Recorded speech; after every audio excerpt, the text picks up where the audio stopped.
So, guys, welcome back to my channel. This is Lawrence. I'm the host of the Try the Ground podcast. My guest for today is an elite Boston Marathon finisher. Before he was invited in Boston as an elite runner, last year he was the second fastest age grouper in Boston. So, meaning that after the elite, among the overall age grouper, he was the fastest. And this year, he's back in Boston, and he was invited by Boston to be one of their elite runner. So we had this amazing podcast.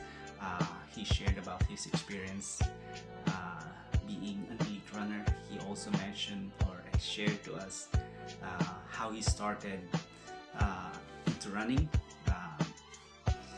Dennis grew up in Kenya, but he was not part of the region who produced the world-class athlete. So basically, we can consider him as a normal age grouper like us.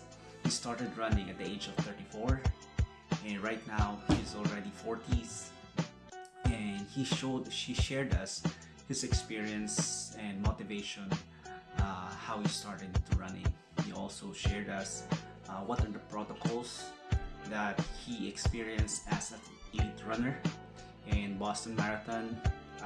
He also talked about his first time experience beating the GOAT, Eliud Kipchoge, and we talk about his nutrition, we talk about his training, we also talk about how the race went on.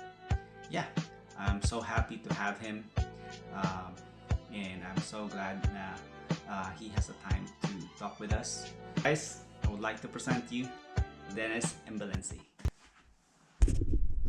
Ladies and gentlemen, I would like to welcome you back to my podcast. This is Lawrence. I'm the host of the Try the Ground podcast. I have a YouTube channel, and today I'm so blessed, I'm so lucky that I'm not just going to have a guest, not just a runner, not just a Boston Marathon finisher, but also an elite Boston Marathon finisher. His name is Dennis. He's Kenyan and Canadian as well, and currently based in Halifax here in Canada. I met him last year when I ran uh, Toronto Marathon, and I was so lucky to get his advice before the race. And I would say that I was able to clock my personal best during that day because of the wise words and advice that he gave me during the race, before the race. And so, ladies and gentlemen, I would like to present you Dennis. Dennis, can you please introduce yourself? Just a quick background. Oh, sure. Thank you so much for that nice introduction. Yes, as you said, my name is Dennis Mbelenzi.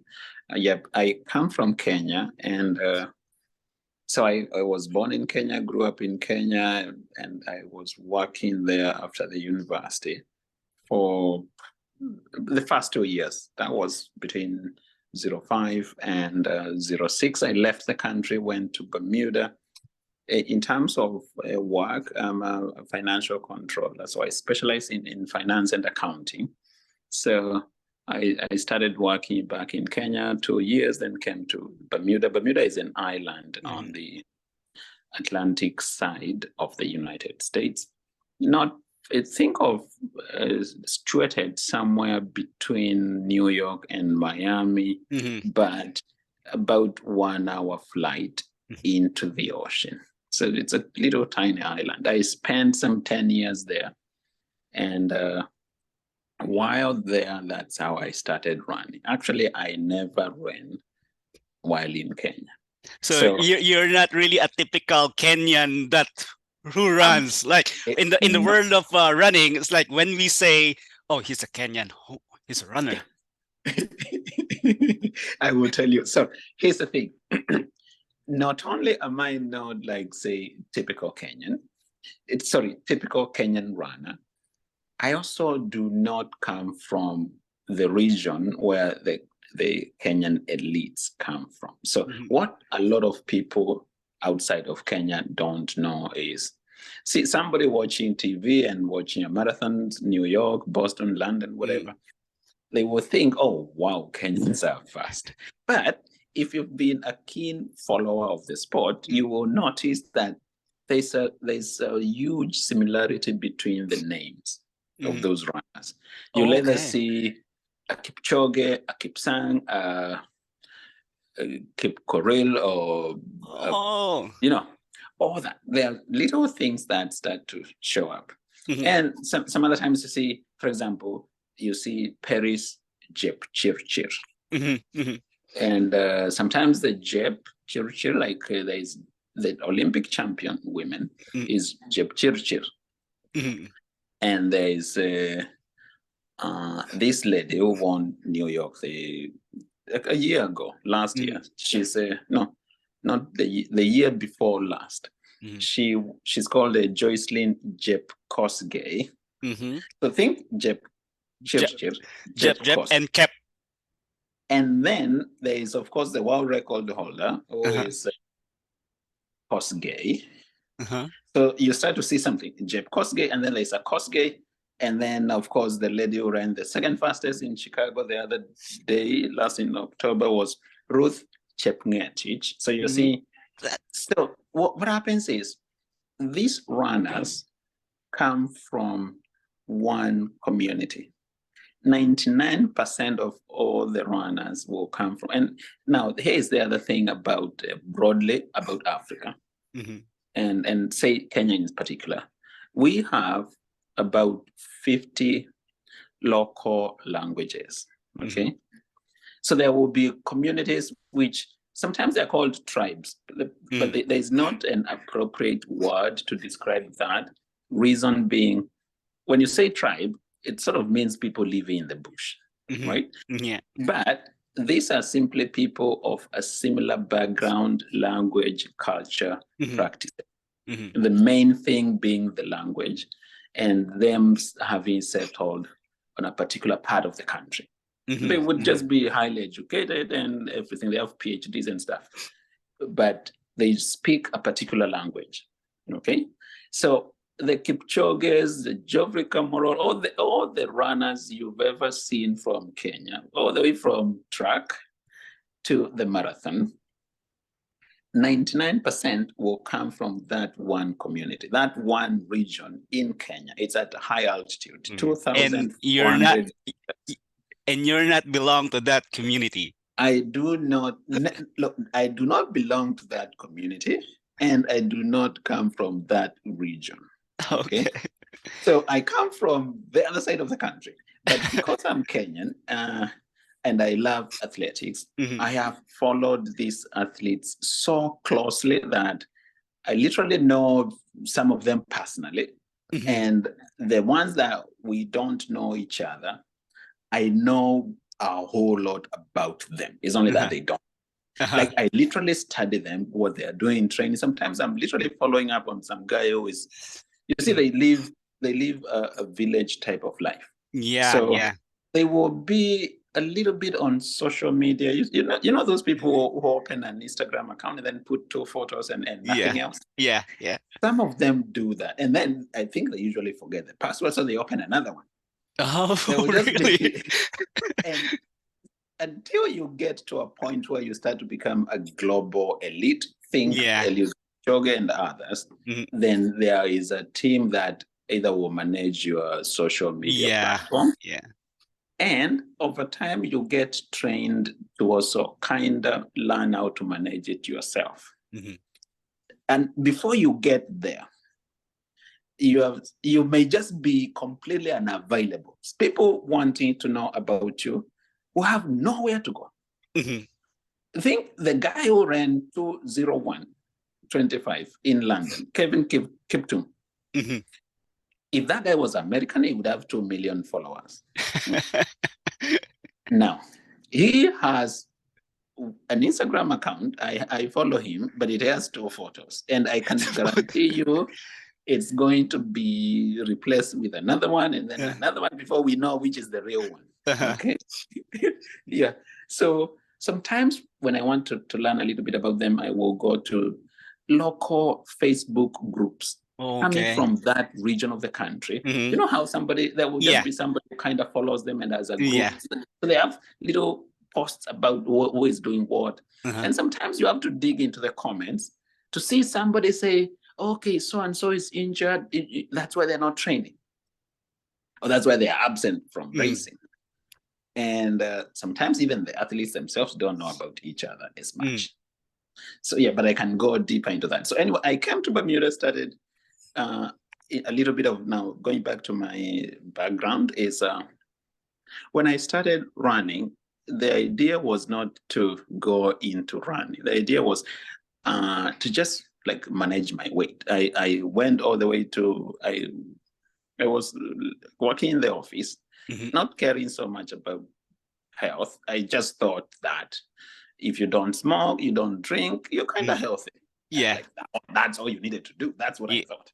And Yeah. then quickly I got to about 102-ish kilograms, which translates to about 220. So I like, if you just go to Google and look up my name, you will see some photos where I was like really big. And that around 2016, 2015. Okay. That's when I just decided, okay, I need to change something. I would just need to become healthier, fitter, and that kind of thing. So in the office, there used to be a gym where you would go to. And the first time I went to this gym, the objective is, okay, I need to become a little slimmer. I need to have a six-pack. That was the whole story. I just need to go to this gym and become. And then I see this guy after 3-4 days, and the guy looked pretty much how I would like to look, right? You know how you have a picture in your mind that I would want to look like that guy. So just lifting some weights. If you have ever walked to the gym the first time, you never know what to do. So you do the safer things. You go sit on some bench and then you're doing curl, bicep, that kind of thing. So I'm doing it, and then when there were fewer people in the gym, like after some 3 days, I asked him, what do I need to be doing to be like you? You see, I'm in this t-shirt and my stomach is showing. So he tells me, you actually have a six-pack, but it's hidden by body fat. Okay. So what you need to do is a whole lot of cardio, a little bit about strength training, but a lot of cardio. And then you need to look into your diet. So there were two sections. There's the cardio section where you have all these stationary bikes and the treadmill and stuff. Yeah. And then there's the weights section. So he said, forget about the weights section now. Just go into these bikes here and spend all your time there. So I started to do the stationary bike. And I was cycling that for almost like another 1 month. And then I started to do a little bit of treadmill. And I found running to be really hard. So the objective early on the treadmill was to try to see if you can burn 1,000 calories in 1 hour. Okay, that was the objective. And I'm running, trying to change the incline, to change the paces and all that kind of thing, to see what combination gets me to burn that. And I could not get to it. It gets to 60 minutes, and then by that point, I've done 700, and I'm dead tired. So I go home. Eventually, after like maybe 3-4 months, I started to get closer to 1,000. So I'm doing like 960. Then one time I hit 1,000. I'm like so happy. So that's how on Saturdays I would come from home, go to the office, to the gym to run. Then I started to think, how about I just run in my neighborhood instead of going to the office on Saturdays? Then I would run around just out there in the neighborhood where I stayed, about 5K, and then I come back home. One time, a friend said to me, instead of doing your usual run, let's go for this race. It's a 5K race. And at that point, I don't even know where people register for these races. I wasn't paying attention. So he tells me, here's the link, go in there, register for the 5K, and then on Sunday, I will come for you. Let's go to the race, and then we run. So we collect our bibs and we stitch them on the shirt, on the vest, and we go to this race. It's a 5K, and I ran it, and I have never been that tired. So my time at the end was 20:46. 2040. No, 20:40. 2040. And just before I finished, I was overtaken by a bunch of ladies. Yeah, Like, because for here, if you will be running for 5K, that ladies, the elite ladies would be somewhere around 17, 18. So a whole group of ladies just overtook me, and I'm like, well, I'm getting beaten even by the lady. So I finished, and a friend who we used to work together was actually doing 5Ks and 10Ks. So the first thought was, how does Mr. X run 10Ks? That's the first thing that crossed my mind. When I finished the 5, I was thinking, you mean this guy goes through 5K feeling like I am, and then goes another 5K? Like, how? I did not even have a whole lot of knowledge around racing. Then slowly I started to participate in these races and registering. And then I started to notice each time we started, I would be left behind immediately. I never knew people were supposed to train for races. Okay. I would just show up and see if I'm fast. Show up, see if I'm fast. And then eventually, of course, now, slowly I learned and went online and started reading about training. And I would tell you a little bit about that. But yeah, that's sort of my early days with running. That's how it started. So how old are you when you started running?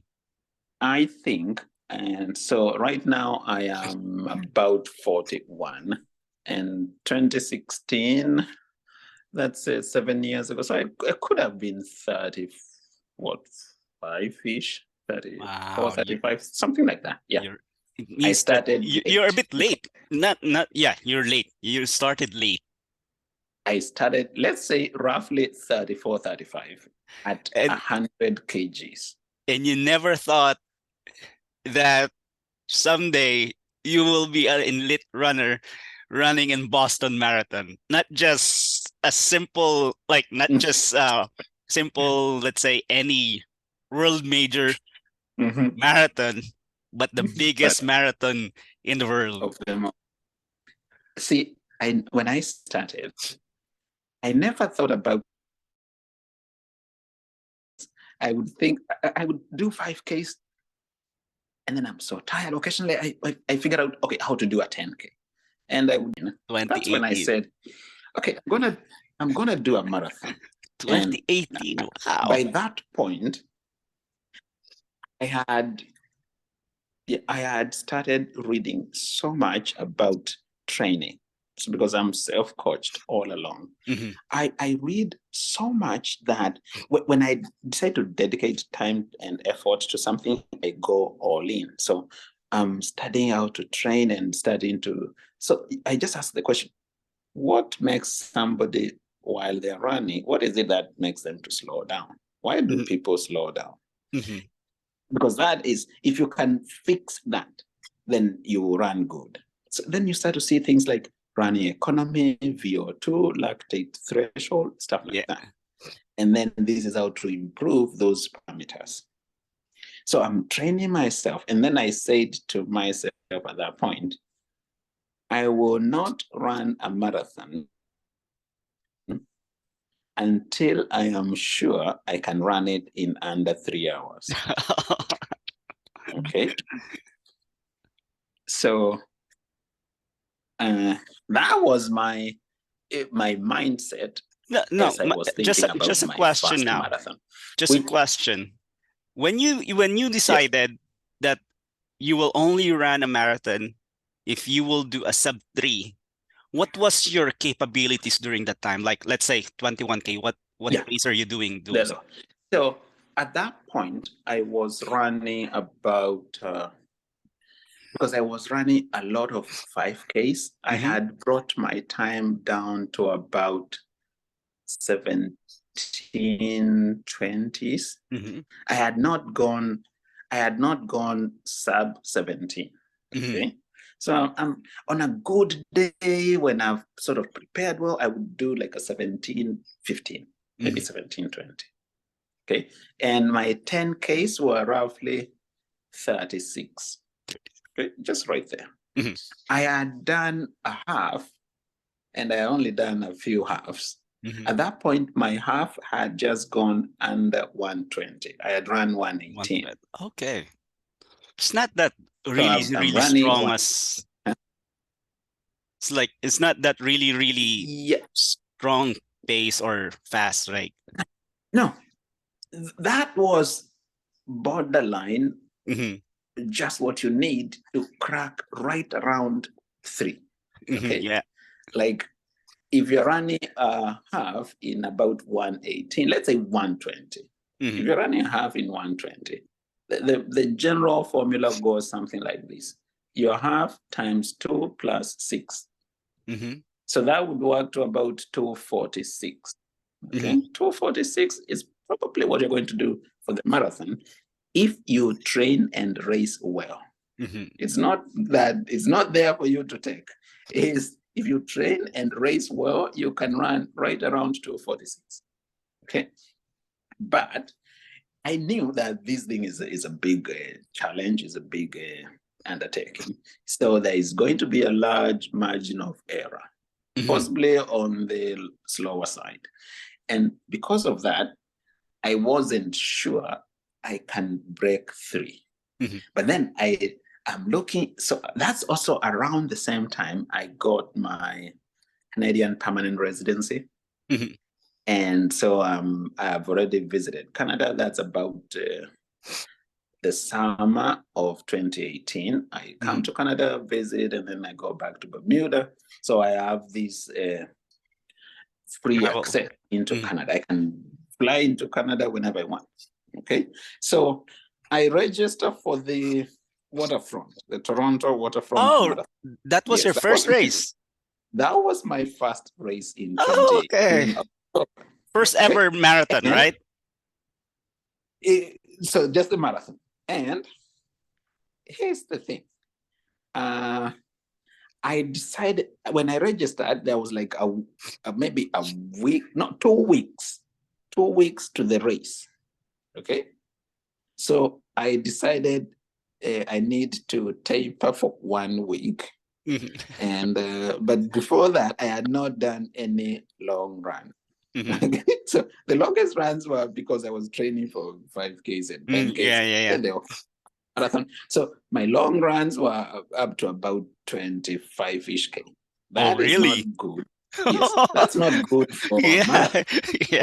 So in 1 week,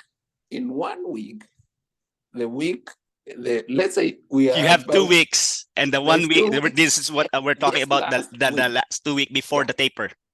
Yeah. So before I taper, which is going to be 1 week. 1 week.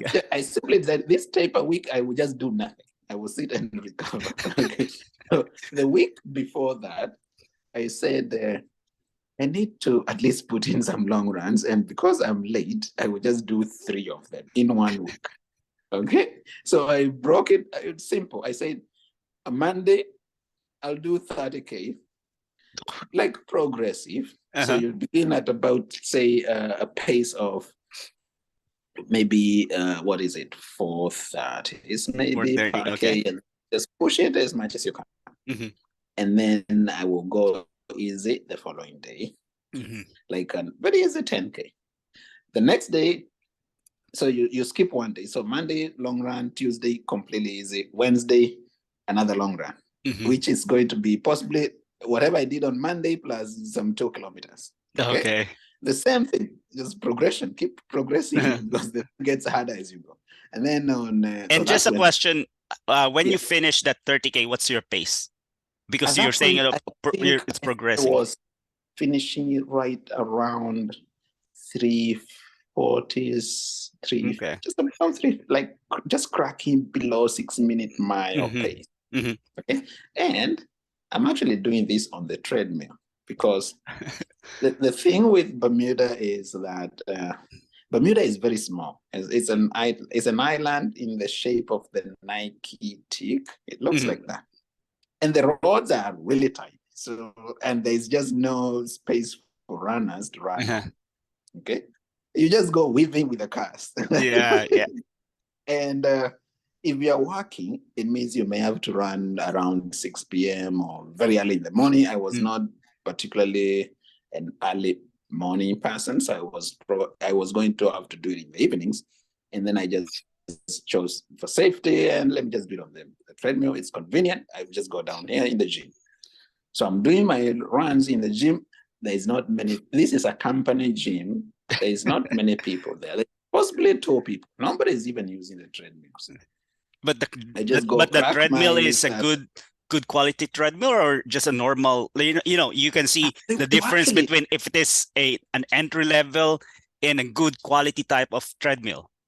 It's actually high quality because the company had quite invested in it. The treadmill were pre-core. Is it? Is that so it would go up to, it would hit a pace of 4:30s. Like it would get to 13. No, it would get to about 13 point. 13 point. No, 13 per mile, 13 miles per hour. That's the top end speed, which translates to something just slightly faster than 5 flat. So it's like 4:30s, because 12 miles per hour is 5-minute pace per mile. So that was the top. I would do some sprints at that, but then very short ones. Okay, so these were very good machines. So the machines are good. And they went on to replace them with even better ones, Cybex. There's these newer ones, Cybex, which were also about same capacity, same speeds. They were just newer, better. So the machines are good. And I'm doing my 3 long runs in 1 week. At the end of that week, I'm like, okay, now I can rest. Hopefully something has stuck in my body to enable me break 3. So I go to Toronto with how long is that? I went to Toronto possibly on Saturday. I went there on a Saturday. The race is going to be October, right? And that's the October race. October, yes. Yeah. October, yeah. And here's a weird thing. Before I came back to Canada for this race, I had been in Canada around early September, during the final parts of summer. So to me, Canada was warm, right? Okay, so, yeah. And Bermuda is really warm. Bermuda is it's tropical. Celsius, okay? Yeah, it's tropical. So I'm thinking, what's there to worry about? This place is always warm, and I was there in September, it's warm. Yeah. So I'm not, but I carried an extra t-shirt, which was just a short sleeve. So I have my running vest and another t-shirt, which I was not even going to wear anywhere. And then overnight, I'm trying to plan my pace. And I was so particular that the target time was 2:55. But then when I looked at the pace required, I don't remember exactly what's the pace per K, but it looked so doable that I pushed my time down to 2:54. 2:54. Okay? I said, I will not target 2:55. I'm going to target 2:54. Okay? I even wrote it. They give you these cherry placards where you can sort of just write whatever. And I was with my wife, we wrote that time, 2:54. I have a photo, if you look it up on my Facebook page, you'll find it somewhere deep down there. So, and then overnight, the temperatures just go down to 2 Celsius. I get out there and I realize, I'm used to running in Bermuda, and you warm up a little bit and you're sweating. I thought I would definitely sweat in the race and I would just be as warm. Yeah. I have never felt that cold. I was literally frozen through that thing. We went through halfway in, it's nice and flat. Yeah. You see, there's some physiological explanation to this, which is blood is what keeps you warm. And when you're running, a lot of your blood is directed to the working muscles, basically somewhere within your core and on your legs. So your hands, your fingers literally become frozen. My fingers became so cold. Later in the second half, I could not grab those Gatorade glasses, The cups. cups, with one hand because the fingers could just not grab it. So I started to use both. And think of it like you're using two forks. You know, they cannot bend. So you just grab with. That's how frozen my fingers were. And then I also realized you learn so many things you had not learned, which was if it's really cold, even your jaw will lock. And you not know that until you try to speak to somebody. So we were running somewhere. You know, if you've ever run that course, it goes out of town, and then if you're doing the full marathon, it comes back to town, and then you go to the other side. So we were just past halfway when the half marathoners are actually starting to just divert, go to the finish line. So we are progressing. And then I tried to ask some guy what time he was shooting for. And we could not speak. I'm comfortable in terms of how I am breathing, but he can't speak. Cannot speak. Why? Because the jaws just cannot move. So we stopped the conversation because it was not happening. I was that cold. And then my fingers are just frozen. Like, that was some stuff. I remember one of the elites. If somebody follows the sport keenly, there are these two guys. They come from New Zealand. They have settled in Kenya for a long time. One is Jake Robertson. The other one is Zane Robertson. And Zane is, if you Google Zane Robertson, he's been in the news for some bad reasons. So anyway, so Jake was in that race. I remember seeing him at the finish line on a wheelchair, being, pushed to some medical tent, just because of how cold it was. Wow. The frostbite and stuff like that. So anyway, I go on, and somewhere in the second half, I took a cut into one of the porta potties to the toilet, and I did not stop my watch. Okay? I just forgot it. So I take about 20 seconds or 30 seconds in there, possibly maybe a little bit longer, maybe 40 seconds, and I'm out. I've not stopped I stopped my watch. And then I kick it on and then proceed. So in terms of my watch, I am completely on time. Yeah. But in terms of the clock, I am actually 40 or so seconds behind. So I'm running in the second, and all along I'm running comfortable. I was so scared of pushing the pace because I don't want to crash. So what I was doing was keep the targeted pace as much as you can, which I did. So I wasn't working hard for a long, until possibly around 35-ish K. That's when I realized the pace that had always been comfortable, I'm now having to work for it. And then I started to work really hard. And then it looks like I'm not only going to crack 254, I'm actually headed for 253 low. So I'm looking at my watch, and it says, I'm like when I do the calculations, it looks like I'll finish about 253. It's about there. And then I come to the finish line, and the clock reads 254, my watch reads 253, and then much later I remember, that toilet break situation, that's the difference. And I hit, if you see the photos from the race, I finished in 254, which was my target time, and I had really worked for it.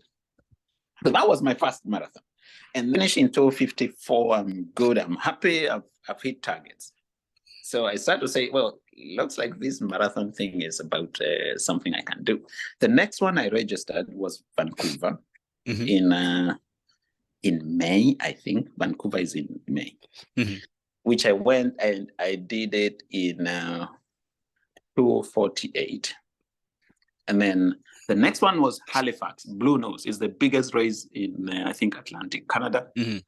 I And finished. you were already based in Canada during that time. Yes, at that point, I have just relocated to Canada. It's 2019 now.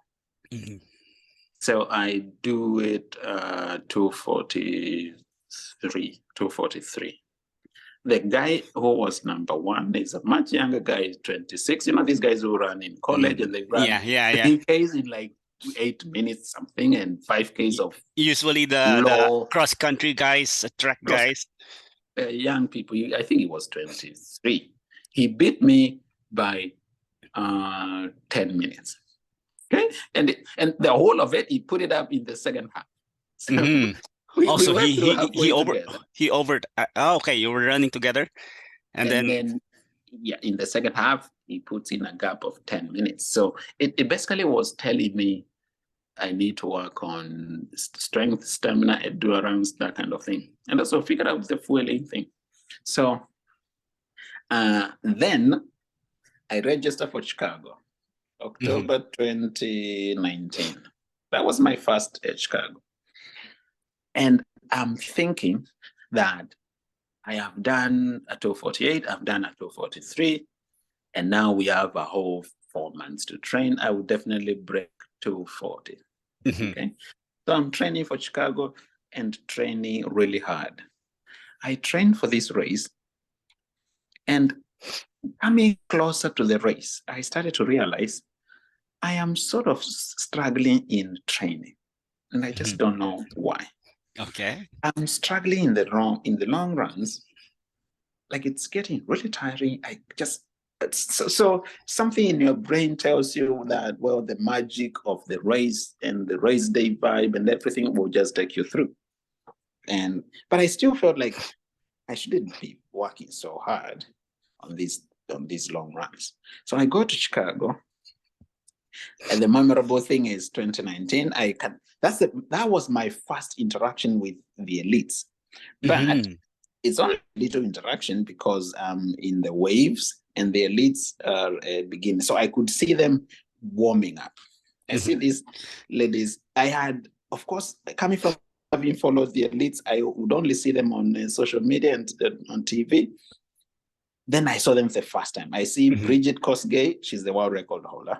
I see her and she's really tiny, like these people. And then I see that the men, some of them, I could see somebody and literally tell right away, oh yeah, that guy is so-and-so. You know, you've seen a lot of photos, but then there's of course a huge difference in size. And then there's Mo Farah. Okay. He was coming to Chicago the second time. Okay. He had done Chicago 2018 where he won, and now he's coming to like defend. And what happened is Bridget Kosgei runs 214, breaks the world record by a chunk. Paula Radcliffe, who had held the world record since 03, was actually there. And Mo Farah runs so bad that he quit the marathon and decided to do 10Ks going to Tokyo Olympics, which also did not work. And if you look at the stats, for those who are interested in this thing, Bridget Kosgei's second half, he did it in 67, which is also what Mo Farah did for his second half. Think about that. The women were running like Mo Farah, and Mo Farah is global elite. Yeah. Okay? So these women were moving, or else Mo Farah was having a hard time. So anyway, I ran Chicago. And so when you're running Chicago early in the city, the GPS, the first 5K, you don't even know what you're doing because the tall buildings ensure that your GPS is not. Oh yeah, that's the problem. Yeah. So you don't know how to pace yourself. Like you don't know. When you check your watch, it's like it's not that accurate. My watch says, see, I'm No looking signal. I'm looking for anything under 240. I need to be moving around. I think I needed like 340s per K. 340s per K roughly. I seem to remember. Because 6-minute pace marathon per mile comes to just about 237 or thereabouts. So I'm looking for something in the region of 340 340, slightly 340. faster than 345. So my watch says like 410. So But you know you're running faster than that. It was my first Chicago, so I did not know that GPS issue. Uh-huh. I just think I just need to move faster. Okay? Oh my So I goodness. pick it up like in the second K, and then I pick it up and it now reads 405. I think to myself, there's no way I'm going to run a marathon this way. Okay? And then by 5K, you've gotten out of the city. And the way GPS will adjust itself to sort of reflect everything is it will give you a really quick kilometer. Yeah. Brings even everything. So it gives me a 237. I'm like, 237 pace. yes, my Oh my 5K God. is like 237. That's so fast than the planned target pace. One record is 250. So it gives me a 237. Like what's that? I know something is wrong.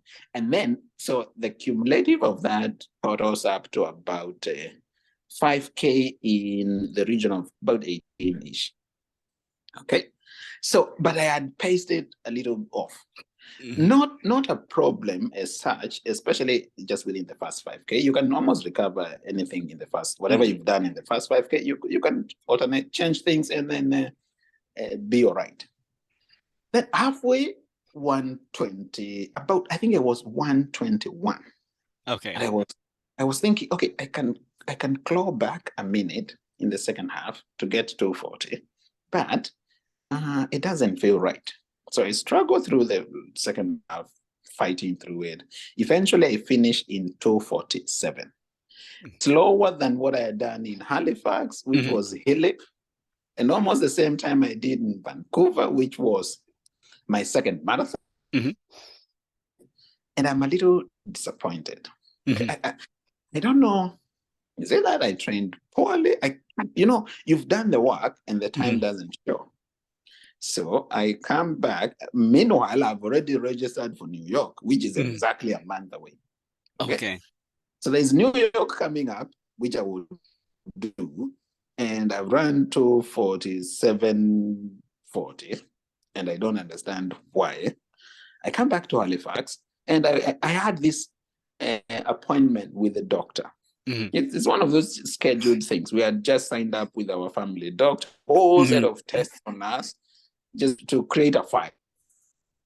And so I come back from Chicago. We go to the doctor office like in another maybe 3-4 days. And part of the test he was doing was to check for iron. Okay. And he told me, hey, Dennis, you have no iron in your system. I asked him, what does iron do? What is the consequence? How does it manifest itself? And he says, basically, when you have no iron, you cannot form red blood cells. Okay. And red blood cells, you need to recover faster, right? Yeah, That's why people are taking EPO. Yeah. So which I can go into great detail around that in terms of like the science behind the EPO and all that.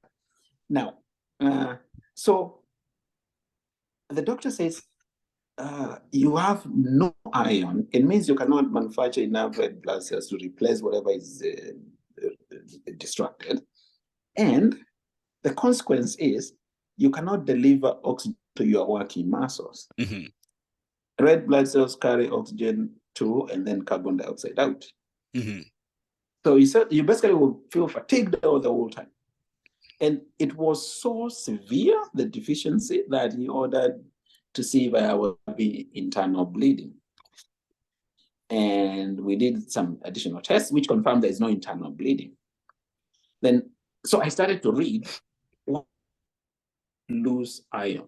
For ladies, you can understand, there's the monthly process, and that's they do some blood iron through that way. Men, if you're running, you too can be subject to losing iron. And the reason given is that as you run and you're pounding on your feet and whatever, it kills red blood cells faster than the regular person. Okay. So iron supplements. So or you may not replace enough. You may not replace or get in enough iron through diet. You may have to take supplements. So the doctor something was not very clear. I thought he said he will write me a prescription for iron, but he meant I should just go and buy one of the over the counter stuff. The supplement, the normal supplement, iron supplement. Yeah, one of the. So as an example is this. If you can see it, it says this is one of the iron. Sulfate, whatever, but ferrous is the scientific name for iron. So this is iron. So I don't buy it because I'm waiting for the prescription. So I know I am iron deficient as I go to New York. But meanwhile, for this prescription, the doctor thinks we are done. I just need to go to the supermarket or some whatever, so one of the pharmacies. So I go to New York deficient. But because I have also trained for it, even though it's hillier, because of the 5 bridges, New York is tough because it has these 5 bridges you have to go through. So you're really going up and down, up and down. It's it's almost like Boston. So I go to New York deficient. I'm still kind of looking for 240 somehow, but I know I'm deficient. I ran New York such that halfway 120, I finished in 246. A minute faster than Chicago, even though the course is tougher, but not below 240.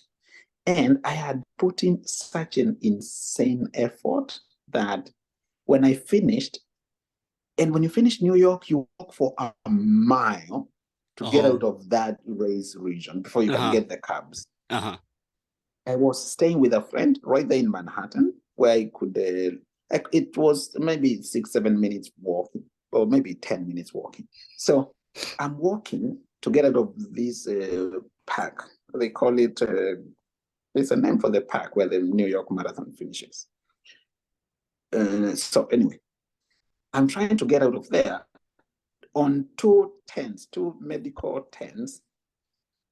I did not walk in, they called me. So the first medical tent, they said, "Hey, gentlemen, just come, we need to look at you." And they look at me, ask, "Are you okay?" They do a few massages, and I tell them I'm okay. And then I kept going. I walked another 3 medical tents, and somebody, "Just come in. We probably just need to look at you." And they look at me, and I tell them I'm okay, whatever. The reason being, I had seen such an insane effort that somebody looking at me would think, well, this guy just needs to be locked down because he's gonna collapse here. Yeah. Yeah. They look at me, I tell them I'm okay, whatever. So I walk out of the park, and I'm walking back to this house where I was staying with a friend, and somebody in their car stopped and told me, "Can I give you a ride to where you're going?" So it means that you're walking. Yeah, and I said yes. And he walked me another 5 blocks, and I said, "Hey, here it is." So that shows you the scale of effort. 3 unrelated people, just by observing, felt like that guy needs help. So I get to this house, and it's in these houses where there's the intercom where you put in some numbers, and somebody up there will open for you. I don't even do it. I sat down on the steps for maybe some 10 minutes just to recover. And then I stood up, pressed some numbers, they opened for me. I went back into the house. I was traveling back to Halifax. Then I traveled back to Halifax, and I come, I've done 246. I'm actually kind of happy with it because I know the circumstances.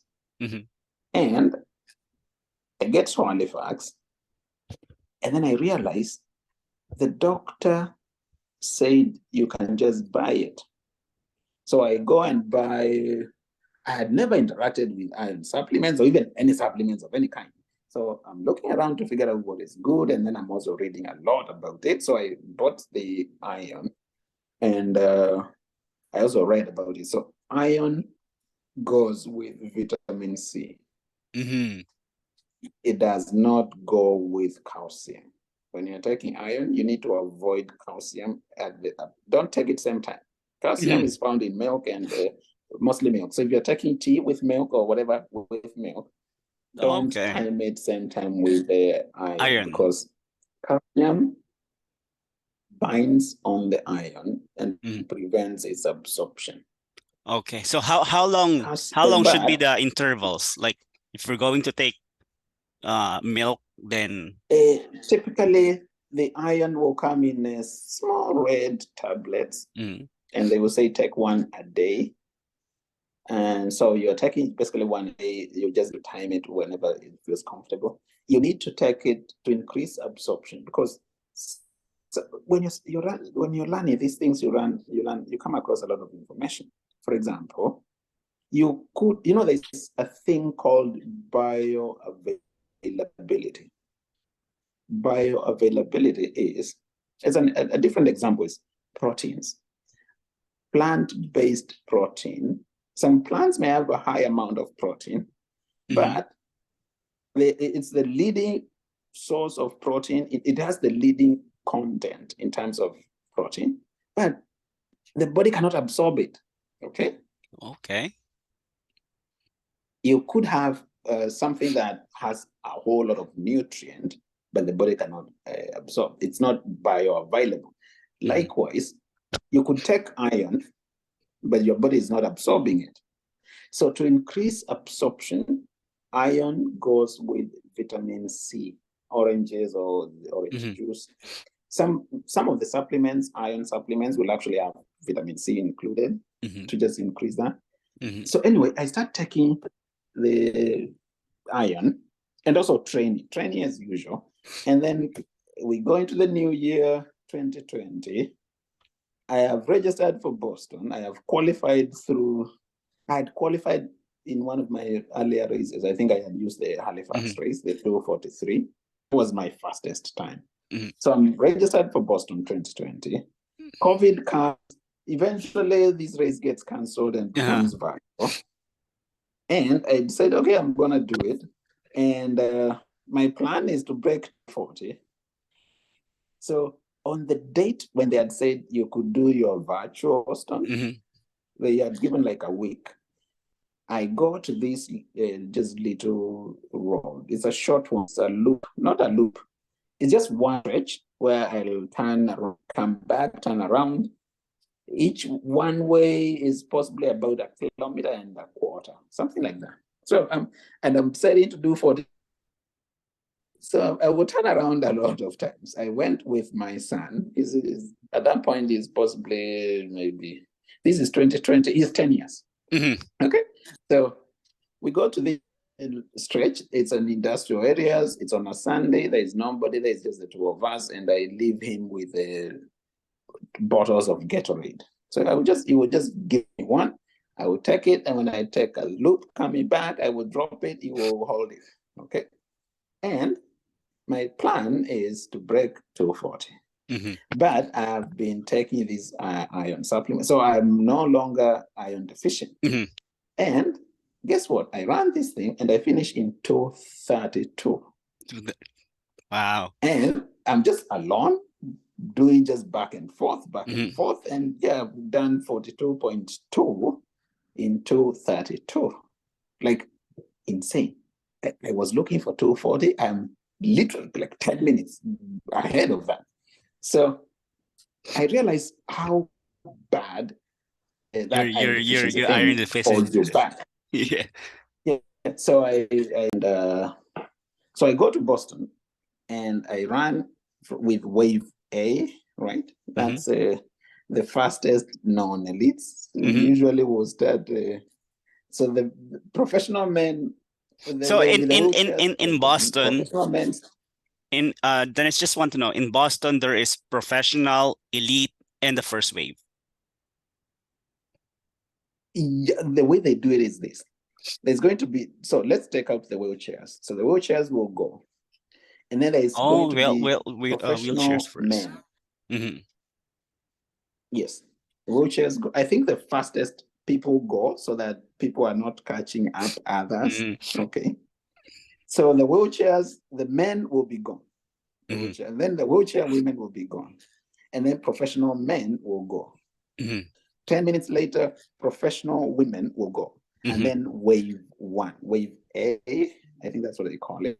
Wave A, they will go. So I'm in wave A because of my Time. 2:28 time. Mm-hmm. Okay. I ran Boston so well that we go through halfway in 1:10, 1:09:50, something like Wow. that. Things are clicking. It's a downhill thing, right? And then we start to hit the uphills. The uphills are insane. They take out everything. You have a positive split of like 5 minutes. So halfway, let's say 1:10.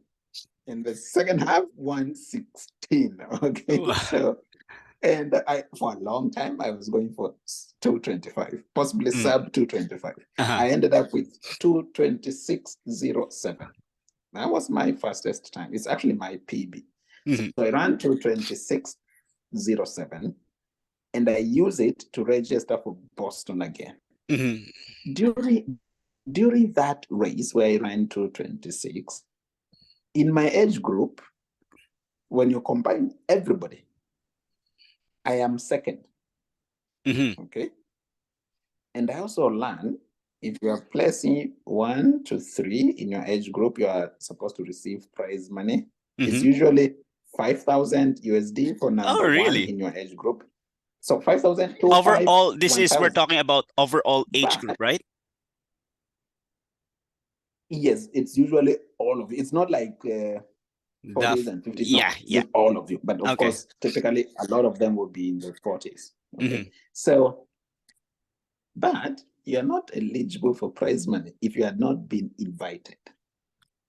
Okay. So, When you mean you're not eligible for, what's the meaning of if you were not invited? so what it means is for you to claim prize money, Mm-hmm.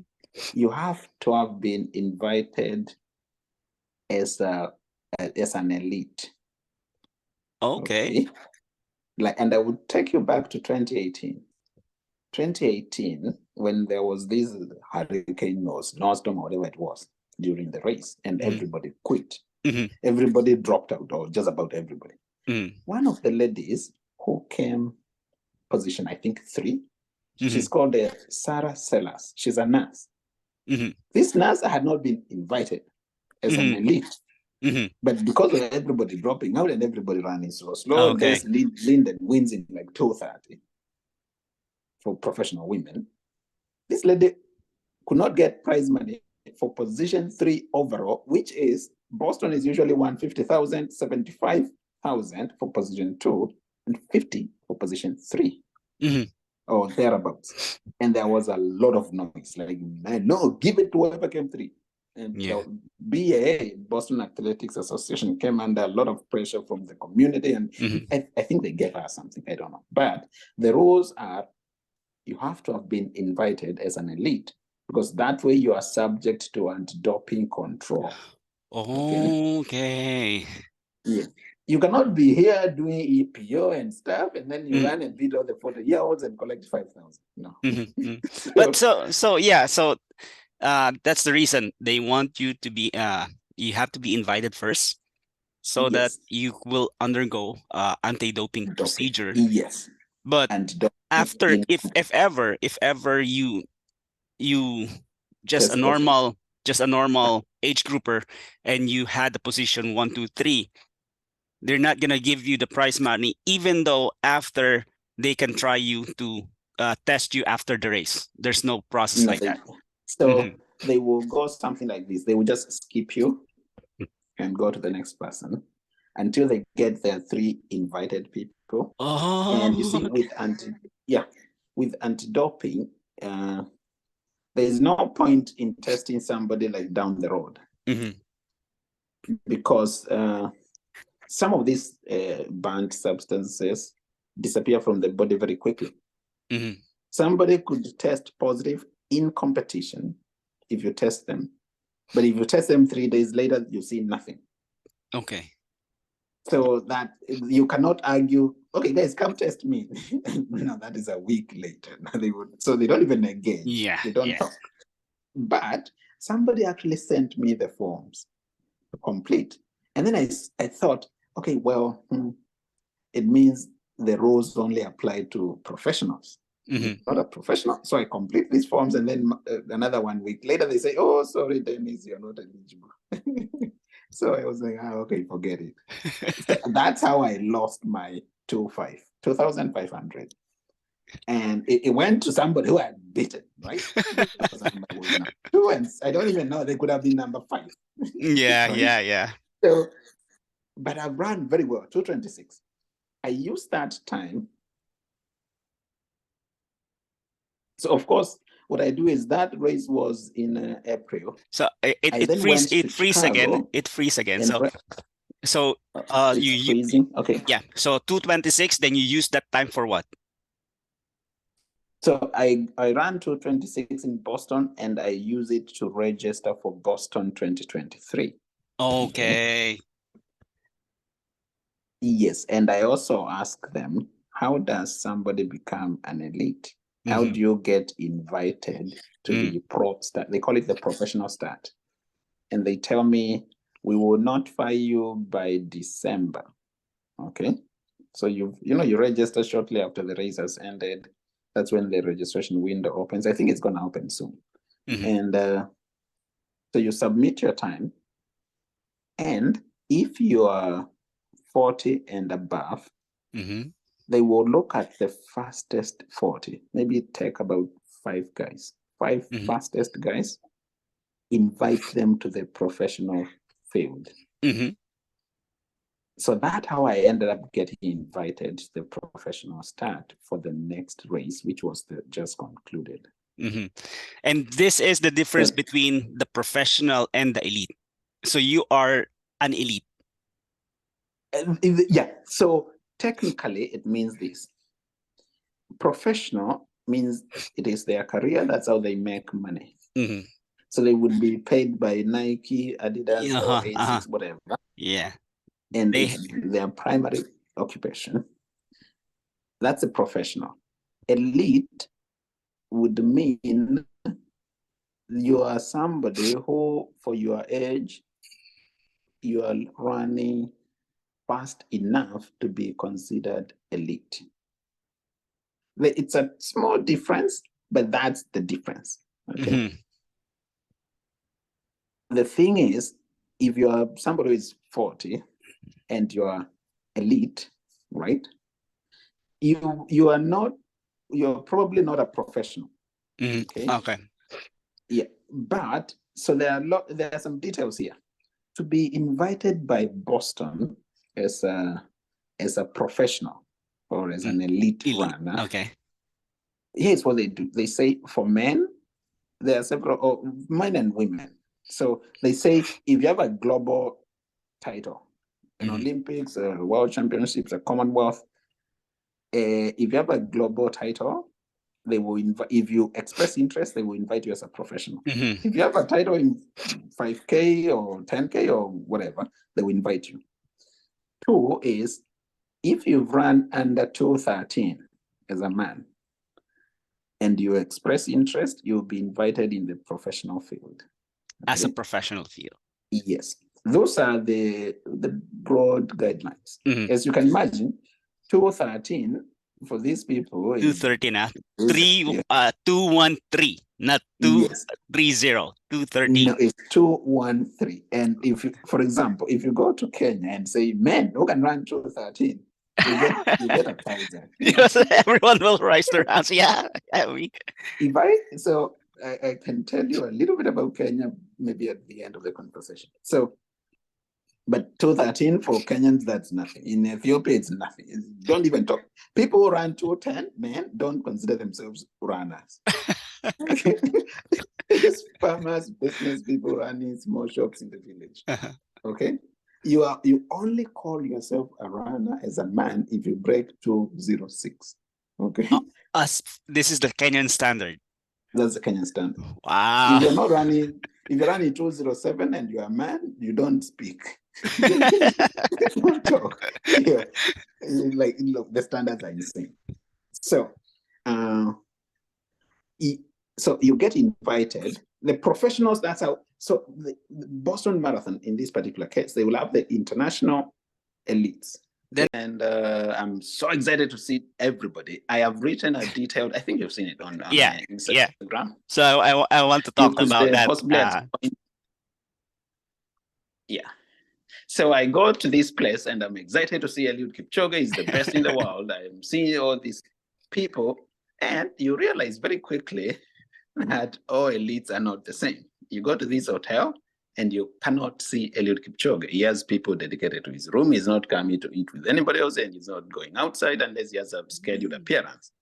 So I don't see him until we go to the bus to go to the starting. Boston is called is point to point. So you get to a bus and takes you to the starting point, and then you run. That's the first time I see him, like day 3. And even then, he's still circled. You cannot like access him. I don't have a photo with him until at the starting line.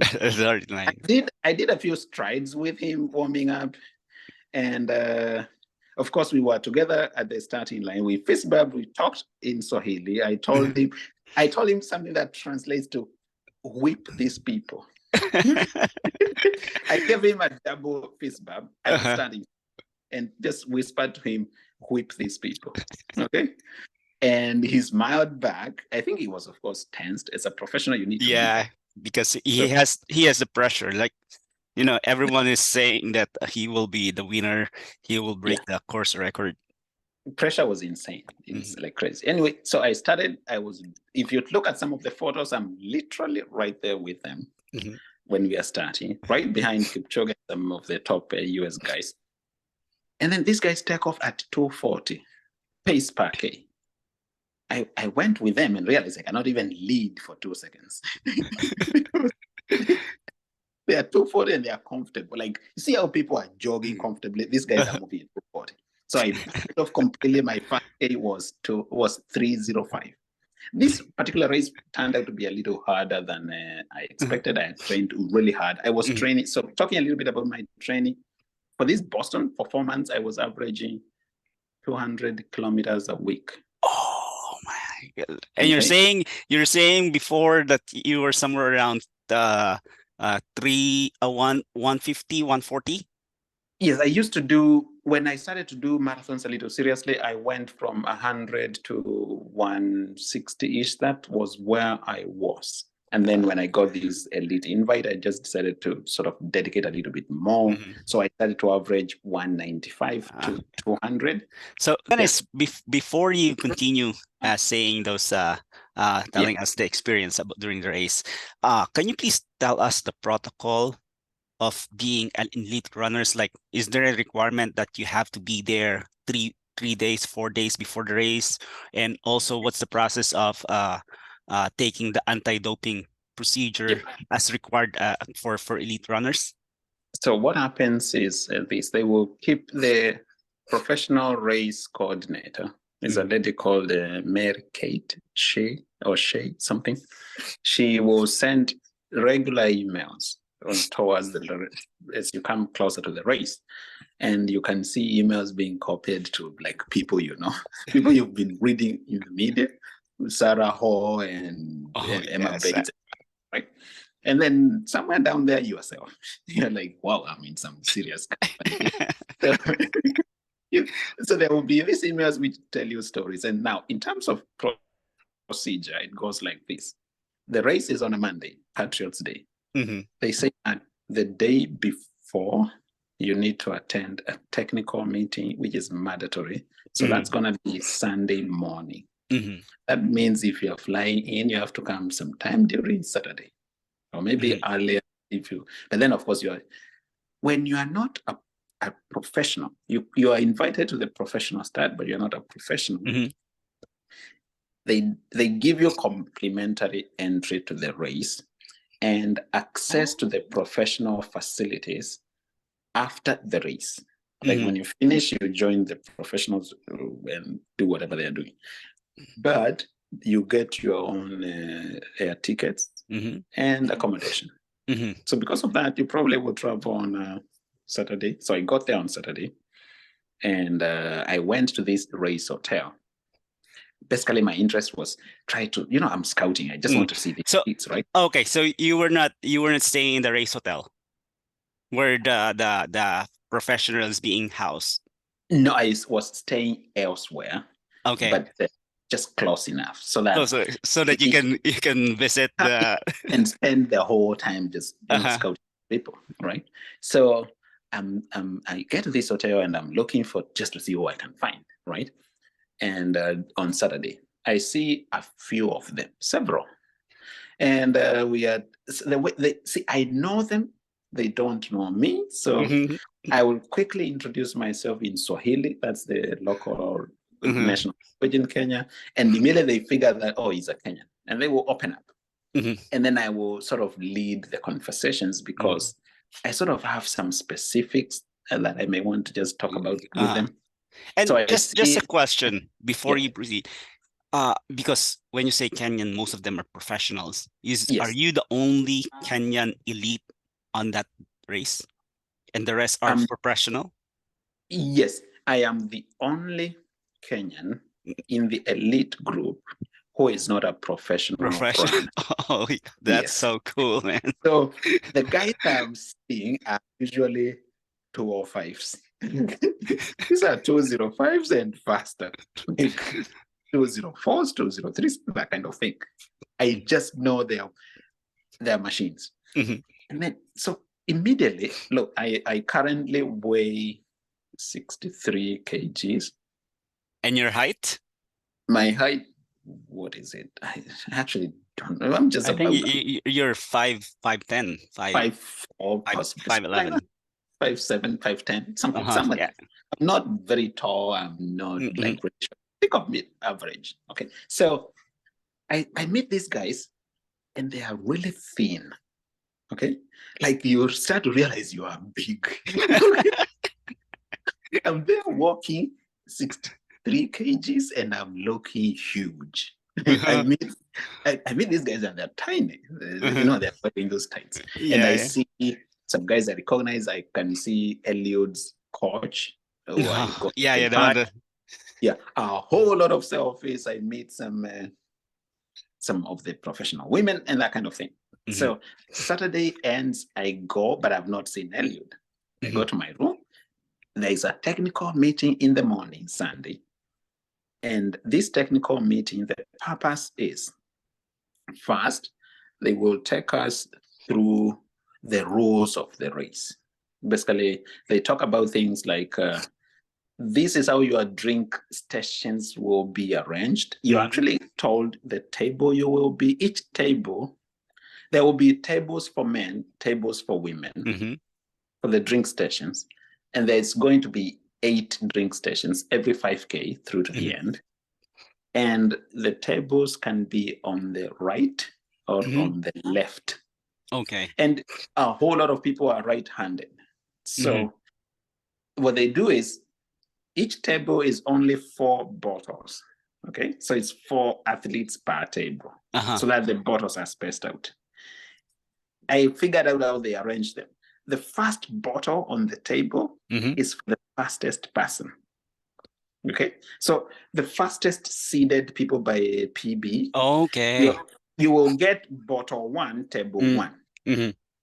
The next fastest will get bottle 1, table 2. Then bottle 1, table 3. Bottle 1, table 5, all the way to the end of the tables, it will be table 10. The next one will get bottle 2, table 1. Okay, because they are thinking how you probably will arrive there on the race. Okay, yeah.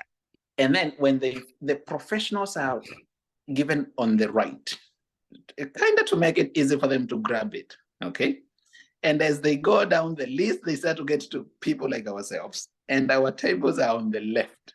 Okay? On the left. On the left, the same procedure based on time. So my table is on the left. So it means for 8 water bottles, these are drinks, energy drinks, I will be grabbing with the left hand. Okay. And because I train all the time on the treadmill, most of my times in the winter, not hard to train picking up bottles. I just say to myself, listen, if it means I slow down, I'm going to slow down, grab it, and then go. So I don't even think hard about that.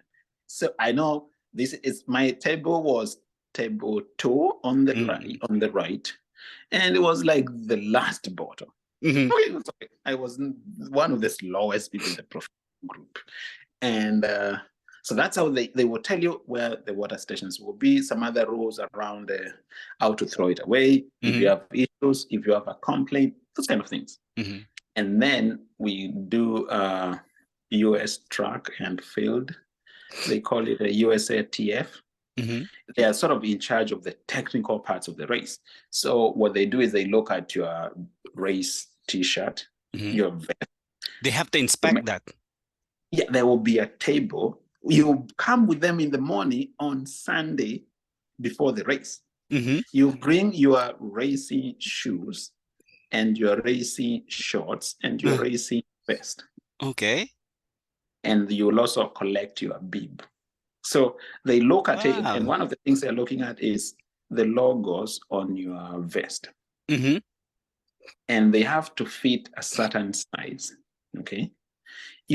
I think the reasoning is you cannot be advertising freely.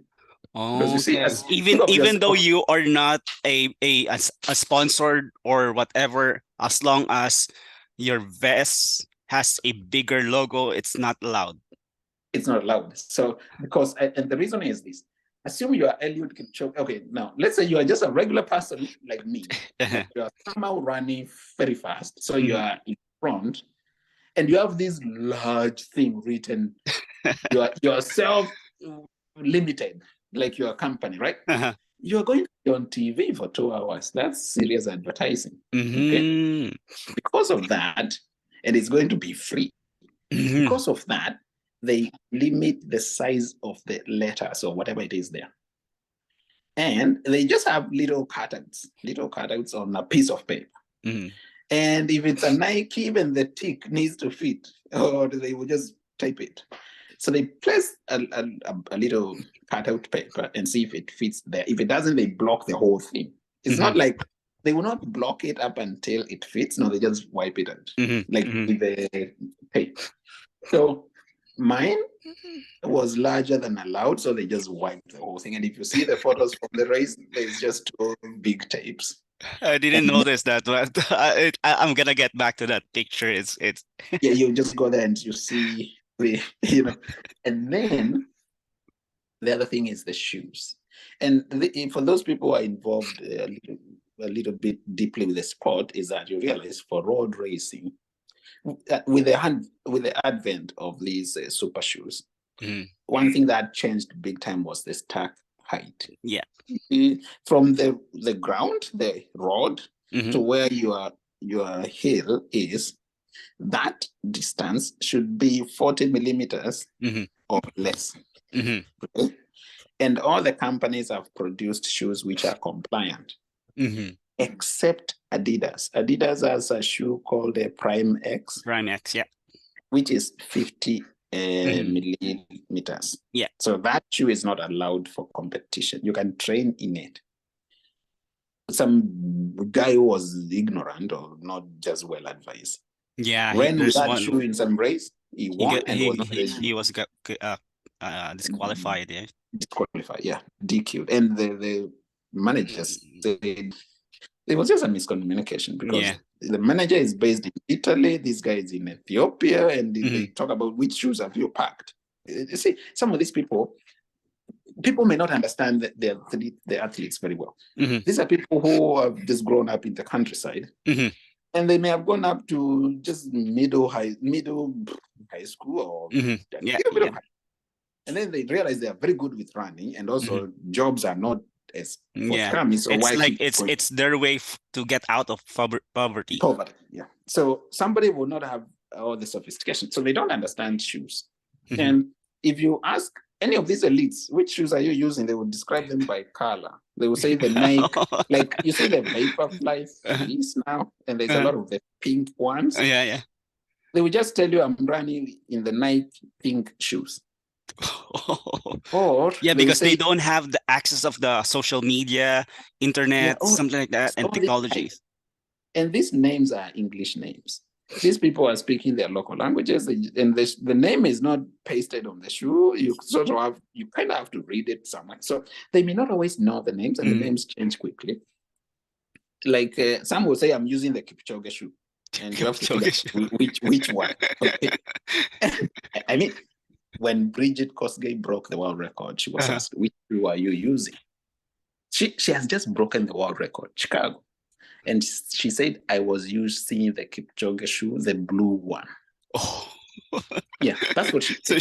So it means that she doesn't have any idea what shoes she's wearing right now during that. She just knows. She knows that it is the Kipchoge shoes. Yeah, the one that Kipchoge uses, the blue one, that one is what I'm wearing. Okay. So you can see how quickly, if you have one shoe that is allowed for competition and another one is not allowed, if they are of the same color, and your manager tells you, remember to pick the green ones, there is potential for big mistakes. Okay. So anyway, that's how that happened. Nike does not have any banned shoes for road racing. So anyway, everybody has to bring their shoes. They will look at them. Do you have to wear it, or do they just have to inspect shoes? You hand it over to them, and because these people know the shoes, so they will first tell if it's allowed or not, and then they will stamp it. They will stamp it a little thing that reads post.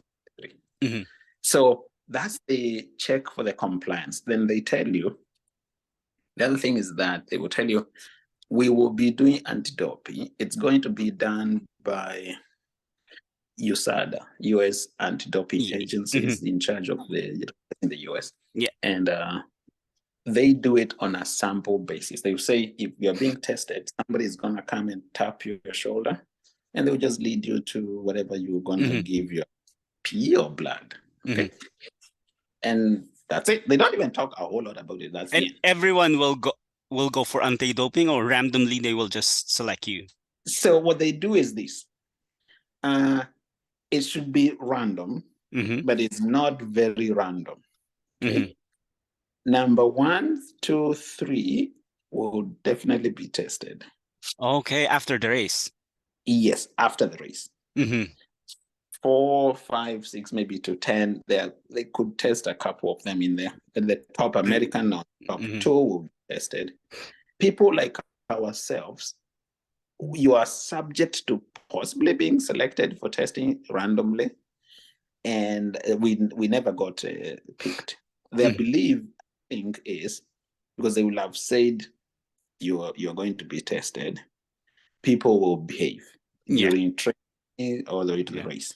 Okay. So what I saw was, of course, so we go through this thing, and I am still looking for Kipchoge. I can see all these other big, I can see a lot of Ethiopians. And these Ethiopians, I know them, they don't know me. I cannot smile to them because I'm looking crazy. How is this? I don't know. So, and Ethiopians do not speak English. Reason is, if you read the history, Ethiopia was not colonized. Yeah, they were not colonized. And they are not Swahili, right? They don't even speak Swahili. Okay. Swahili is spoken in several East African countries, Kenya, Uganda, Tanzania, Rwanda, but not Ethiopia. So an Ethiopian and a Kenyan may not be able to communicate unless the Ethiopian can speak a little bit of English. Okay. So I met the lady who won the 5K on Saturday. And we had a little tiny bit of conversation. She could not even tell me if she lives in the US or stays in Ethiopia when she was traveling. But she showed me her time on the watch, and they said 15:03. I was like, wow, that is fast. 15:03. And she doesn't even tell me she won. So later in the evening, I look, and this lady actually won the 5K. And then I'm looking at that name, it sounds familiar. And then I realized this lady actually won bronze in the World Championships in Eugene. And she is global elite, and she doesn't even look like anything. Anyway, so We finish this thing, I don't see Eliud. I talk to another lady of the professionals, and then that's when I learned that Eliud is not leaving his room. You're not going to see Eliud. You, however elite you are, you're not going to see Eliud. Even this meeting, which is mandatory, once they finish with us, they will go to Eliud's room and take him through the notes. Wow, that's how superstar. Because the understanding was if he steps out, he'll just be mobbed. You know, autographs. Oh, yeah, correct. And he will not be able to focus on anything. Even when he's taking his meals, he doesn't come to the elite dining room. Nothing, none of that. Breakfast. This is the Kipchoge's schedule, or this is how the Boston organization handles Kipchoge as Boston, the number? Yeah, Boston has decided this is how we're gonna deal with Eliud, because they appreciate when he shows up, the level of interest in him is such that he will just be distracted completely. Yeah, and I would imagine London and Berlin would do the same. They just know that the level of interest is insane. So they will present him to the fans, and he will show up there one of the evenings for 10 minutes, say hi and take some selfies and sign the little, and then back to the room. That's it. That's the only time you see him. You could be elite and you see him at the first time in the starting line. So I see him and we finish this thing, and I talk some of them and we take photos, and then I go to my room. The following morning, we come back to the same room. They check again your shoes and your uniform. Okay. And then they assign you buses. I was in the same bus with Eliud, but then again, the race director and 2 other officials from Eliud's team are with him. You cannot access him again. Really? Until the last minute when I said, okay, you guys, I know you cannot run with him. So that's so at the warm-up, that's when I interacted with him. We had a little bit of an interaction when we were waiting to go to the bus, because I was talking to the guy who came number 3 and we were discussing strategy. And I told him, now this is just technical details about the race. Eliud, when you look at the age and when you look at how he raced Rio 2016, the Olympics, and Sapporo, Tokyo Olympics, you start to see some few things. These are championship races, and so they are not paced. So he determines pace, and when he moves, because of age, he knows he cannot outkick a lot of people. Okay, and some of the people in Boston, Evans Chebet, Benson Kipruto, they've both won it with extremely fast 30 to 40K. Okay? They are moving fast. The times that would be national records just for those distances in a lot of countries. So Eliud knows that, and his strategy would be, I imagine, if he is feeling good, he will finish these boys much earlier.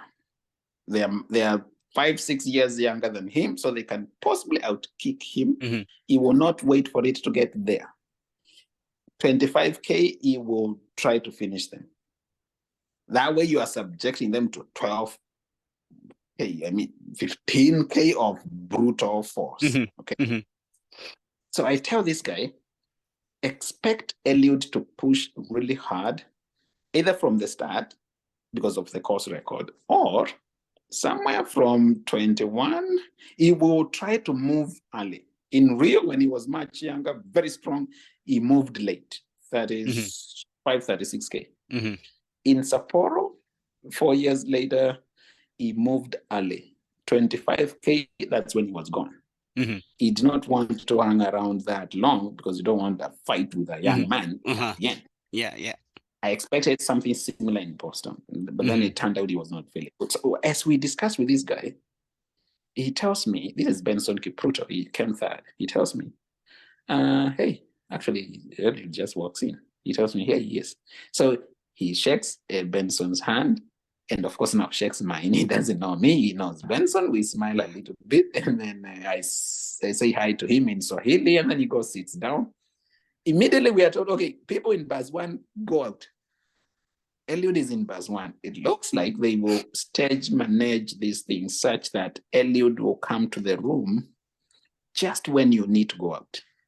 So he just walks into the room and straight to the exit door and to the bus. A whole lot of people would not have seen him. No, elites in there would not have seen him to bother him with signatures, you know. So we go to the start line. They rest a little bit. He still has his two people, a physio and an athlete manager. Eventually, he dresses up. I can see him, yes, with just the shorts and no shirt, and they're doing the massage thing on the shoulders and some lotion or something they apply on him, or that they prepare him. There's the glucose monitor, the arm warmer, the shoes. They actually dressed him up. So the dude is well taken care of. And then we go to the start line. Eventually, we get to start. And of course, these guys go. They finish. When my biggest challenge at that point was the women will start 10 minutes after. Okay. There's no way you're going to be the professional start and the women catch you. These women ran possibly 220 in Boston, 221, 220. You have to be breaky to that. You cannot say the women caught you. Yeah. So I'm running with that in mind, and then of course halfway 111. Yeah, and during those times, imagine they don't know you. They know you as an elite, or they know you that this is a professional, because you cannot distinguish a runner who is an elite and a professional, right? All of you have the same names. Looking back, you cannot. My name will not look. So here's the thing: for a Kenyan, when they look at my name, they will be a little surprised. We don't expect people from this community to be okay. You know, because you can tell the names. Just you can what tell you explained community by name. Okay, we sort of know the names to expect here. No one. So that's a Kenyan. Somebody from the US, they will just read my name. It sounds African. They will think that, that's okay. They don't even distinguish Ethiopians from Kenyans. And then the other thing that would stand out, and you would see it in the photos, is for people who do not train at that level, we are really big. Okay. When you look at my face and you look at Kipchoge, so what would happen is somebody looking keenly will be thinking either this is a guy who used to be an elite, but he's kind of allowed weight to come on, or they will say the appearance is not elite. Okay? Your body is like too soft. You have a little bit too much meat. Okay? So the people in the 40s who are in the elite, there are two ways to get there. You could be what you call couch to elite, like me. You just got there. Or you could be a Kipchoge who has gotten to 40 years. You're basically on your way down. Think Mo Farah, right? Mo Farah of Britain is now 40. Kenenisa Bekele is now 40. So those are people who would be in my age group. How am I going to beat Kenenisa? Okay. So, or Mo Farah. And soon Galen Rapp is going to be 40. Okay. So some of the 40s, that's their route to 40. It's only that for these global elites, when they get there, they don't keep running because their body has taken a lot of the beating. And so they don't want to dilute their legacy. That's how some of these elites will come there. And the next thing that happens is this. So we finish the race. I finished in 2:28. I was not very happy with the time. I thought I could have done better. So then that immediately I finish, there's a TV right there. And I can hear on the TV the women, and they're talking about how they're coming to the finish line, and Helen Obiri is pushing and whatnot. She's from Kenya. So I stop and I just look at the TV right there. And I see, well, these women are just like a kilometer away. So I decide I'm not even going to proceed to my meadow and then to the hotel. I will wait for them to finish because they're just finishing right there. Just instead of seeing them on the TV, I would just want to see them right there. And I'm literally very well positioned because I just crossed the finish line. So I'm like a coach or one of the media people right there. And I see the ladies coming and they're fighting and everything. And they finish. There's 3 or maybe 4 of them. I see them finish. There's all the motion, the activity, as you can imagine. And then I just go get my medal. And because they can tell you are elite or professional, we are led back to the hotel. Now, this time I have access. I'm given a thing, credentials, let's call them. It's a card that says professional athlete. Now I can access everything. And there's all these nice meals and everything and nice treatment. So we're interacting there. And I got to talk to one of the guys who had come, number 3, this is Benson. And he tells me he's being tested right now. Like I can see the USADA guy right next to him. And they take blood and they go. Meanwhile, Ellen Obiri, she's just won the women's race. She comes in and the anti-doping guys are right there to pick her. She's going to be tested.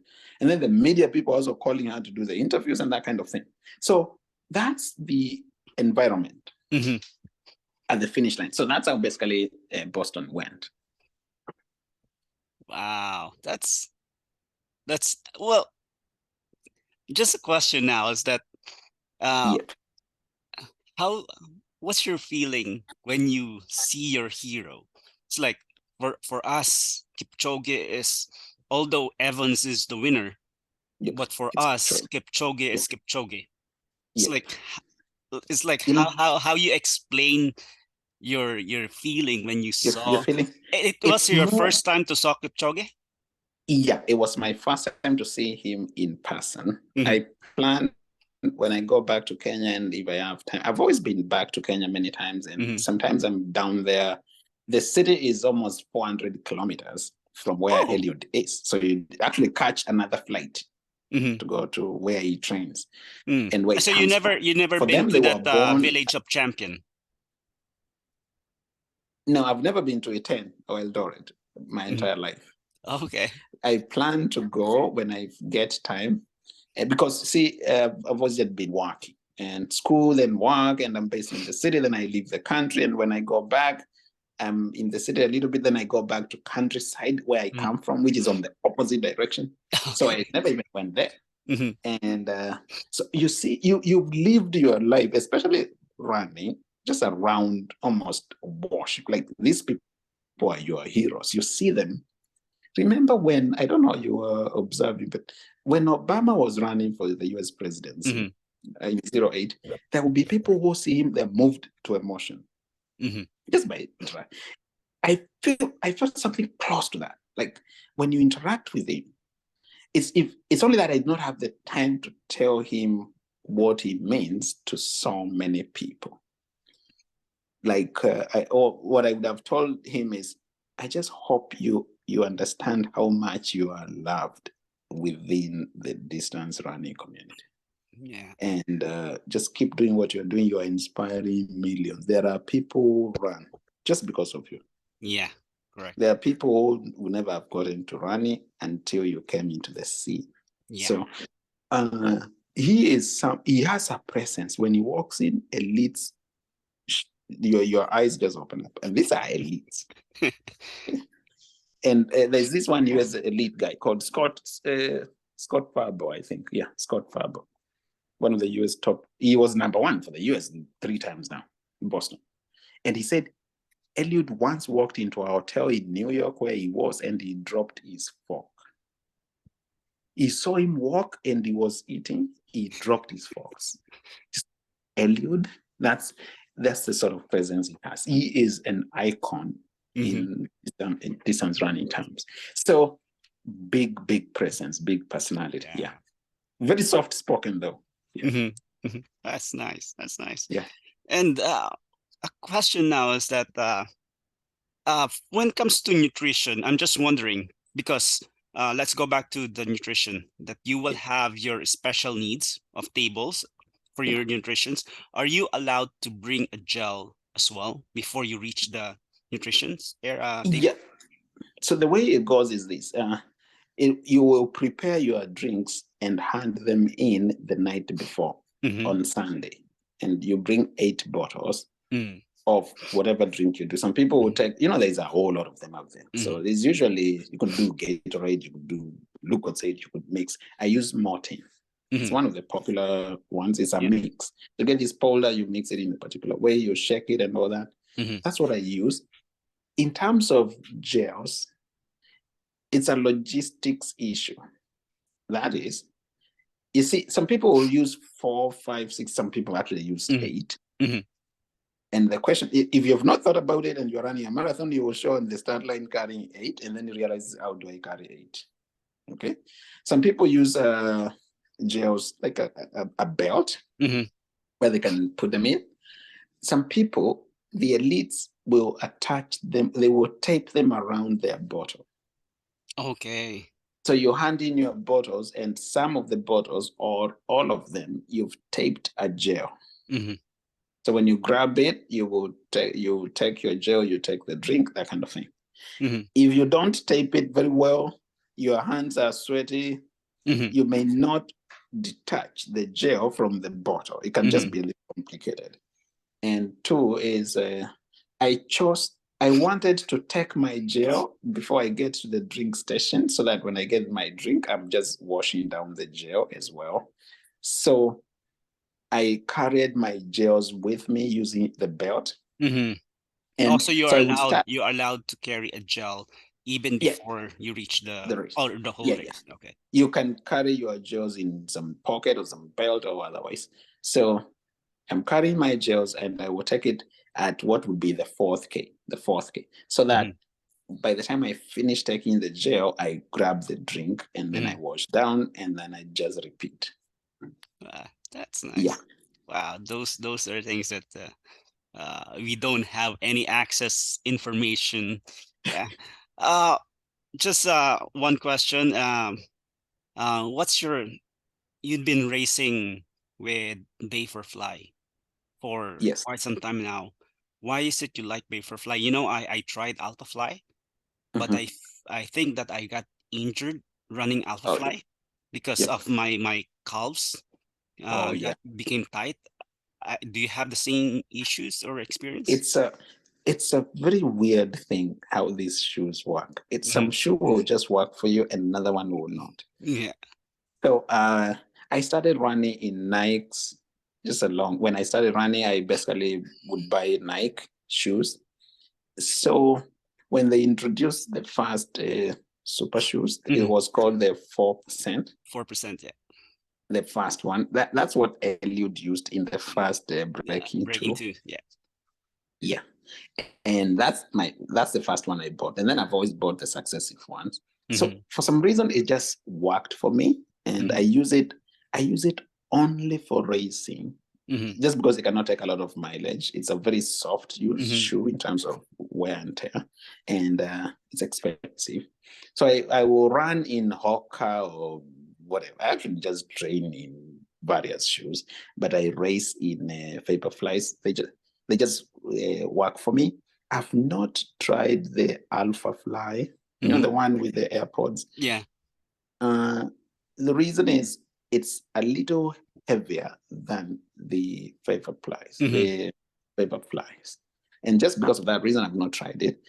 Recently, before Boston, Adidas sent me the Adios Pro 3, to try. And I found them so weird. I still carry the injury that I picked from them. Oh, really? I ran in them once before the race, and I got an injury that I could not risk trying more. They just felt like they are tilting to the outside. And if you take an Adios Pro 3 and turn it upside down, you see how they've done the sole. The front part of it is cut off in some weird way. And it's not straight, it's not aligned. It's cut at an angle. And it kind of forces your foot to roll out like that. And because you're standing straight, it puts pressure on your ankle on the outside. On your ankle on the outside. So it did that to one of my feet, and I could not continue with it. I've literally kept them here in the house to try them again to see if it ever works for me, but they did not work. So what I've bought is I tried to buy the Vaporfly 3, the latest, but I could not get them before the race. So I just ran in my Vaporflies next 2%, next percent 2, the generation prior. And I've raced in them a few marathons, so they are ready. What I do with these paper flies is once I've run in it a few races, I start to use it for my speed sessions, just to basically it's on its way to retirement. Yeah, I will do sessions in it once I've like raced in it enough times. Wow, Yeah, but I like them because they just work for my foot. They are light. They are like all the super shoes are about the same in terms of efficiency. And so it's really just about what works for your foot. Yeah, correct. All right. Dennis, we don't have time. We only have 2 minutes left. I don't want to take more time. I know you're busy. We're just gonna chat after this, but this is the time that I will give you the moment to say thank you to your families or people who support. Yeah, sure. I have to thank a whole lot of friends, family, and people within the running community. I usually get a lot of support through my social media platforms. People just say words of encouragement, and of course on Strava through trainings. And I have to thank those people. Training is an individual thing for the most part, that you're just doing your thing alone. And for many months, there's no accolades, there's nobody cheering, there's no nothing. And sometimes what pulls you through is just the support from the people who stay connected to you. Sometimes they follow your postings or they follow you on Strava. And occasionally they'll just inbox you some word of encouragement and that kind of thing. So I have to thank these people. And then, of course, the support around the racing. A whole lot of people are actually interested. People write to me before the races. Many people I did not even know were following, and they tell me, "Oh, we are following for you, we are cheering," and all that kind of thing. I appreciate bigly all of that. So I always say, "Run to inspire, inspire to run," and that's what I'm always trying to do. Yeah, thank you very much, Dennis. And yeah, we don't have time, but I really appreciate telling us your story, your experience. It's like as if we were there based on what you said. And yeah, I hope that you will continue to get back to Boston as an elite runner. And hopefully this is not the last time. And congratulations again. And thank you very much. Most welcome. And thank you so much for this opportunity. I ended up enjoying it so much, and we can always do this another time. Many thanks, man.